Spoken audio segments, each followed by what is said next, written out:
Across the world, there are stretches of land where the night holds its breath.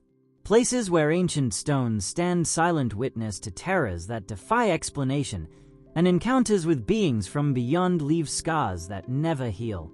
Their boundaries are marked not by fences or warning signs, but by the shattered lives of those who ventured too close. Yet their notoriety is defined not by what can be proven, but by what cannot be denied.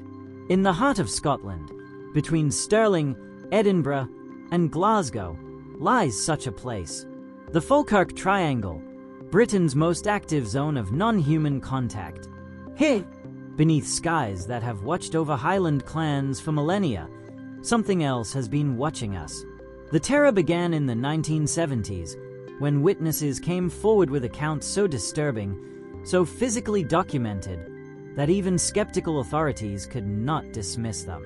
What emerged was a pattern: gray-skinned entities with enormous black eyes, technology that defies physics, and an agenda that treats humans not as intelligent life, but as specimens to be studied and returned traumatized. Forensic evidence examined by police. Medical records that cannot be explained. Multiple independent witnesses describing identical encounters. Physical injuries. Torn clothing. Ground impressions matching no known technology.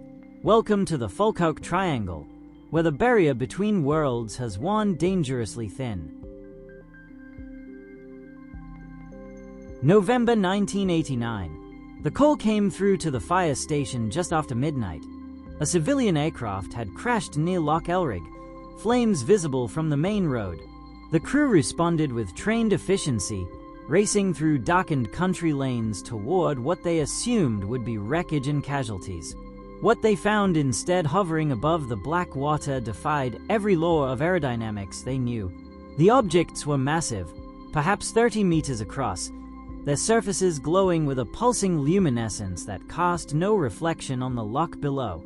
They made no sound, no engine roar, no helicopter thrum, nothing but an oppressive silence that made the night feel wrong. Then the objects moved. Not drifted, moved with purpose and impossible acceleration, closing the distance to the firefighters in seconds. The crew scattered as the craft buzzed them deliberately, passing overhead so close they could feel heat radiating from its surface. One firefighter later described watching it execute a 90-degree turn at speeds that should have torn any aircraft apart, then shoot vertically into the clouds and vanish. These were men trained to assess emergencies under pressure, accustomed to keeping clear heads in chaos. What they witnessed that night at Loch Elrig was no aircraft, no weather phenomenon, no misidentified planet. It was intelligence, and it wanted them to know they'd been seen. 3 years later, James Walker was driving home along a deserted stretch of the A70 when his headlights began to flicker. The engine stuttered. He looked up through the windscreen and his breath caught. Hovering motionless above the road was a V-shaped craft so vast it blocked out the stars, its underside a lattice of what appeared to be metallic panels reflecting moonlight off surfaces that seemed to shift and shimmer. The craft made no sound, produced no downdraft, simply hung there in violation of everything Walker understood about physics and mass. He sat paralyzed in his car, hands frozen on the steering wheel, watching the impossible object observe him, with what felt like calculated interest. Then, as suddenly as it appeared, the craft accelerated upward and disappeared, leaving Walker alone on the empty road with a racing heart and the crushing realization that he would never feel safe under an open sky again. Isabella Slogat's encounter began with sound. She was walking her dog near her farmhouse when a low-frequency howling filled the air, a sound that seemed to bypass her ears and vibrate directly inside her skull. The dog bolted. Isabella stood transfixed as a spherical object descended from the cloud cover, its surface smooth and featureless, the howling intensifying until she thought her head would split. The sphere hovered at eye level, perhaps 20 meters away, and she understood with primal certainty that this was not observation. This was a deliberate display, a demonstration of power designed to terrify. The sound penetrated her bones, her teeth, her thoughts, scrambling rational thinking and replacing it with pure animal panic. Then silence. The sphere shot upward and vanished, leaving Isabella shaking and sobbing in her yard. The pattern was unmistakable. The entities weren't making random appearances or accidental flybys. They were selecting their witnesses, emergency responders, lone drivers, isolated individuals on remote hillsides. Always at night, always when victims were vulnerable, always with the clear message that these encounters were intentional. The Falkirk Triangle had become a hunting ground, and humanity had become the prey. November 9th, 1979. Robert Taylor was a man whose credibility was beyond question. A respected forestry worker with decades of experience walking the woodlands around Livingston, a man known for his steady temperament and reliable judgment. On this Friday morning, he was conducting a routine inspection of Dechmont Law, checking deer fencing in a clearing he'd walked through 100 times before. It was just after 10 in the morning, broad daylight, the kind of mundane workday that defines ordinary life. Then he stepped into the clearing and ordinary life ended. The sphere hung motionless above the grass, perhaps 20 feet in diameter, its dark metallic surface shimmering in a way that hurt to look at directly, as though it existed slightly out of phase with reality itself. The object seemed to flicker between visibility and invisibility, its edges indistinct, and Taylor stood frozen, his mind struggling to categorize what his eyes reported. He had no time to run, no time to think. Two smaller spheres, each roughly a meter across and studded with protruding spikes like medieval weapons, rolled out from beneath the main craft with mechanical precision. They moved toward him not with the randomness of rolling objects, but with obvious intent, adjusting their trajectory as he stumbled backward. The spheres reached him before he could flee. Appendages extended from their spiked surfaces, metallic tendrils that seized his trousers at the legs with crushing force. Taylor felt the fabric tear, felt himself being dragged across the ground toward the larger sphere. An acrid smell filled his nostrils, chemical and burning, unlike anything he'd encountered in decades of outdoor work. His strength drained away as though something was pulling it directly from his body. He tried to shout, but his voice caught in his throat. The world tilted, darkened, and consciousness abandoned him. When he came to, the clearing was empty. The spheres were gone. The main craft vanished without a trace. Taylor struggled to his feet, disoriented and weak, his head pounding. His trousers were shredded, torn in parallel lines consistent with mechanical gripping from below and at an upward angle. His legs throbbed with pain he couldn't explain. He stumbled toward his truck, found he couldn't speak coherently, couldn't make his body respond properly. He tried to radio for help, but could only produce guttural sounds. Eventually, he managed to drive partway home before abandoning the vehicle and staggering the rest of the way on foot, arriving at his house in a state of severe shock. The police were called. They treated it as what the evidence suggested, a criminal assault. Officers arrived at Dechmont Law and found ladder-like indentations pressed into the soft ground in a pattern matching no known vehicle or equipment, arranged in a configuration suggesting massive weight distributed across specific points. They photographed Taylor's torn clothing, documented his injuries, took statements. Medical examination revealed damage to his legs, severe dehydration despite having been unconscious for perhaps 20 minutes, and a level of physiological trauma inconsistent with a simple fall or attack by any animal. The investigation stalled because the evidence pointed nowhere human authorities could follow. Something had touched Robert Taylor, something with physical mass and mechanical components. Something had attacked him with purpose, attempted to drag him toward a craft that defied the laws of physics, then vanished leaving only torn fabric and scarred earth. The file remained open because closure required an explanation, and no explanation existed that didn't shatter the boundaries of accepted reality.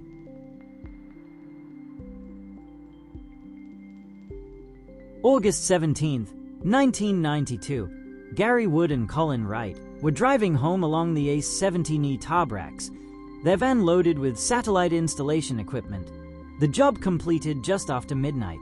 They knew this stretch of highway well, a straight run through empty countryside, perhaps 40 minutes to Edinburgh at this hour when traffic was non-existent. They were discussing the installation, mundane work talk between colleagues, when the light hit.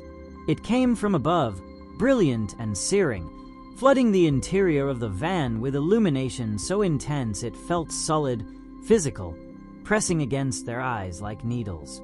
Gary's hands gripped the steering wheel as the engine died. The van coasted to a stop. Neither man could move, couldn't turn their heads, couldn't even blink against the painful radiance. Then nothing. Their next conscious awareness was pulling into Gary's driveway in Edinburgh. Colin was speaking mid-sentence about something neither of them remembered starting to discuss. Gary looked at the dashboard clock and felt his stomach drop. It was nearly 2:30 in the morning. They'd lost almost 2 hours. The drive should have taken 40 minutes, perhaps 50 if they'd stopped for fuel. They hadn't stopped. Gary checked his watch, then the van's clock again, hoping for malfunction, for any rational explanation. Colin's watch confirmed the same impossible time. They sat in the driveway in stunned silence, both feeling wrong in ways they couldn't articulate, disoriented, their heads pounding, their bodies aching as though they'd been in a physical struggle neither could remember. The nightmares began that night. Gary woke screaming, his sheets soaked with sweat, fragments of images burning behind his eyes, gray figures with enormous black eyes surrounding the van, elongated fingers pressed against the windows, his body frozen and helpless. During the day, intrusive flashes ambushed him without warning. The sensation of floating, of passing through solid metal, of cold instruments touching his bare skin. Colin fared worse. He developed acute anxiety, refused to drive at night, couldn't discuss what might have happened without his breathing becoming rapid and shallow. The missing time had left a wound in both men's psyches, and it was festering. Desperate for answers, Gary agreed to undergo hypnotic regression therapy. Under hypnosis, the dam broke. The memories came flooding back with horrifying clarity. The light hadn't been light but a beam that held them paralyzed as gray-skinned beings phased through the van's doors as though the metal didn't exist.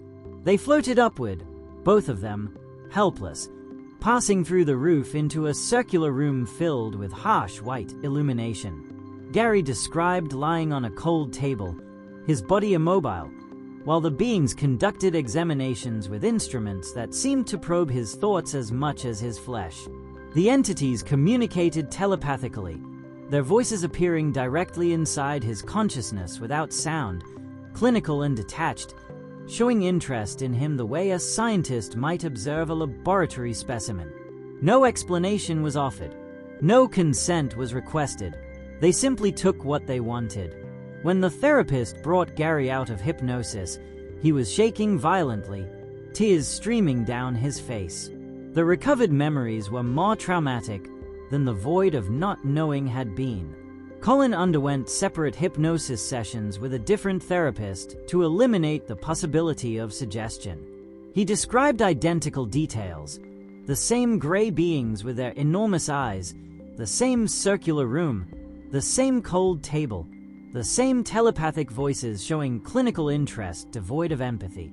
Two independent accounts, separated and corroborated, describing the same nightmare. The missing time had been filled, and the truth was worse than either man could have imagined. The evidence existed.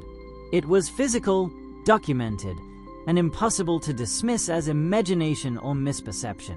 Robert Taylor's torn trousers were preserved and subjected to forensic analysis. The tears showed characteristics consistent with mechanical gripping from below at an upward angle, the fabric shredded in parallel lines suggesting clawed or pronged implements applying sustained force. The pattern matched no known tool, no animal attack, no machinery that existed in any database. The ground at Dechmont Law bar indentations pressed into the soil, ladder-like impressions arranged in a geometric pattern, suggesting massive weight, distributed across specific load-bearing points.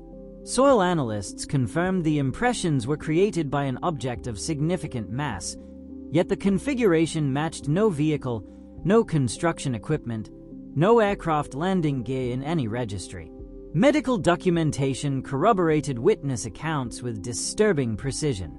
Robert Taylor's injuries, the damage to his legs, the severe dehydration occurring in minutes rather than hours, the physiological trauma, aligned with his description of being dragged and drained of strength. Gary Wood and Colin Wright both exhibited symptoms of acute psychological trauma consistent with violent assault, their independent hypnosis sessions revealing identical details that statistical analysis confirmed could not be attributed to chance or suggestion. The firefighters at Loch Elrig were trained emergency responders accustomed to assessing situations under pressure, men whose professional credibility depended on accurate observation. James Walker was a sober, reliable citizen with no history of mental illness or attention-seeking behavior. Isabella Slogate's account was supported by her dog's traumatized response and her own physical symptoms following the encounter. These were not unreliable witnesses prone to fantasy. They were firefighters, police officers, forestry workers, satellite technicians, credible professionals trained in observation and crisis response, describing encounters that shattered conventional reality with consistency that demanded explanation. Yet official responses ranged from dismissive to actively hostile. The Royal Air Force suggested misidentified aircraft from nearby bases, conveniently ignoring that the objects witnessed performed maneuvers exceeding known military technology by decades: instantaneous acceleration, 90-degree turns at impossible speeds, silent hovering defying gravity, passage through solid matter. Psychologists proposed sleep paralysis and mass hysteria, explanations that collapsed when confronted with physical evidence, medical documentation, and multiple independent witnesses, separated by years and geography describing identical entities and procedures. Then in 2005, the British government quietly shut down its UFO investigation program. No press conference, no final report addressing the accumulated evidence, just a bureaucratic decision declaring the matter closed despite ongoing sightings. The message was clear: witnesses were on their own. The institutional support they'd hoped for, the validation their evidence demanded, the acknowledgement that something real had happened to them. All of it withdrawn. They were abandoned, left to cope with profound trauma while being branded delusional by a society that refused to acknowledge what its own forensic analysis, medical records, and police reports confirmed. The psychological toll was devastating. Many witnesses developed PTSD, their lives fractured by intrusive memories and crippling anxiety. Relationships collapsed under the strain of partners who couldn't understand or believe. Social isolation followed as friends and colleagues distanced themselves from people whose experiences threatened comfortable certainties. Their lives were destroyed twice, first by the encounters themselves, then by the aftermath of disbelief and ridicule. The entities had taken their sense of safety, their understanding of reality. Society took everything else. The encounters never stopped. Despite official investigations being shuttered, despite witnesses being abandoned and ridiculed, despite society's collective decision to look away, the Falkirk Triangle remains active. Between 45 and 60 unexplained encounters are reported annually, and those are only the incidents where witnesses find the courage to come forward, knowing the disbelief and mockery that await them. New testimony arrives with disturbing regularity, and the details remain unnervingly consistent across decades. Gray-skinned entities with enormous black eyes, paralyzing encounters on isolated roads, missing time that victims cannot account for, clinical examinations aboard craft that defy physics. The pattern continues unchanged, suggesting whatever inhabits this triangle operates according to an agenda we are not permitted to understand. Local residents have learned to read the landscape differently now. They speak in hushed tones about stretches of the A70 to avoid after dark, about roads where cars inexplicably stall and electronics fail without explanation. There are sections of forest where animals refuse to enter, clearings where birds fall silent, and the air feels wrong in ways that bypass rational thought and trigger ancient survival instincts. Farmers report livestock found dead without marks, their eyes wide with terror, their bodies arranged in patterns that suggest examination rather than predation. The standing stones that dot the countryside, erected thousands of years before written history by peoples whose purposes we claim to understand, suddenly seem less like monuments and more like warnings. The medieval castles crowning the hills, built to protect against human invaders, now appear inadequate, their walls useless against what descends from above. What are we to these entities? The question haunts every witness who survives an encounter. Are they conducting long-term studies of human biology and psychology, returning across generations to track our evolution and catalog our responses? Are we specimens in an experiment spanning centuries, our entire civilization merely a petri dish observed by intelligences that view time differently than we do? Or is the truth even more disturbing? That we are livestock being sampled and tagged by beings that regard us the way we regard laboratory animals, with clinical interest but no moral consideration, no empathy, no recognition of our consciousness or suffering. The entity's purpose remains unknown. Their origin defies speculation. Their intentions are unfathomable because they refuse to explain themselves, and perhaps because explanation would require them to view us as equals worthy of discourse rather than subjects to be studied. The government files are closed, but the encounters continue. The skeptics dismiss each new case as they dismissed the ones before, but the evidence accumulates regardless of acknowledgement. The witnesses carry their trauma in silence, knowing their credibility will be destroyed if they speak, yet unable to forget what was done to them. The story ends where it began, in the Scottish darkness, beneath storm clouds and ancient stones. 3 grey figures stand silhouetted against the night. Their black eyes reflect nothing human, no recognition of kinship or shared consciousness. They are waiting, patient and eternal, for the next victim to drive down the wrong road at the wrong time. The Falkirk Triangle is not a historical mystery confined to dusty case files and fading memories. It is an ongoing nightmare, and the entities show no sign of leaving.